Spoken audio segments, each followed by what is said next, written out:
বাংলাদেশের মূলধারার একটি গণমাধ্যমকে দেখলাম গতকাল সদ্য বিবাহিতা এক মেয়ের প্রাক্তন প্রেমিক পরিচয়ে এক ব্যক্তির একটা প্রোগ্রাম করেছে। তারা এই প্রোগ্রামটি করার আগে ঘোষণা দিয়েছে যে ওই মেয়ের প্রাক্তন প্রেমিক আসবে এই সময়ে, এবং আধা ঘন্টার মতো একটি প্রোগ্রাম হয়েছে তার সাথে দেখলাম। তা আমি আসলে আমার এখনও বিশ্বাস হচ্ছে না যে কারো প্রাক্তন প্রেমিক পরিচয়টা অফিসিয়ালি দেয়া যায় এইভাবে, এবং একটা গণমাধ্যম সেই কাজটা করতে পারে যাদের ভিত্তি আছে, পরিচিতি আছে, অনেক বড় গণমাধ্যম।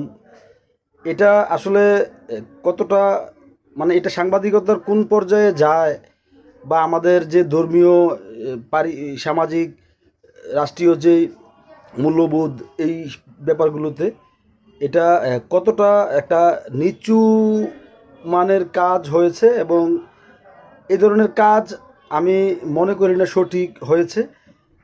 আমাদের অনেক সম্পর্ক থাকে যেগুলো খুব সুন্দরভাবে পরিচয় দেওয়া যায়, তবে সদ্য বিবাহিত একটা দম্পতির জন্য এই যে একটা প্রোগ্রাম, যদিও তারা এটা এটা খুব স্বাভাবিকভাবে মেনে নেবে, মেনে নিয়েছে হয়তো, কিন্তু একজন বিবাহিত নারীর জন্য তার প্রাক্তন প্রেমিক পরিচয়ে মিডিয়াতে এভাবে সাক্ষাৎকার দিয়ে, আমি জানি না কি বলেছে, দেখার প্রয়োজন মনে করিনি।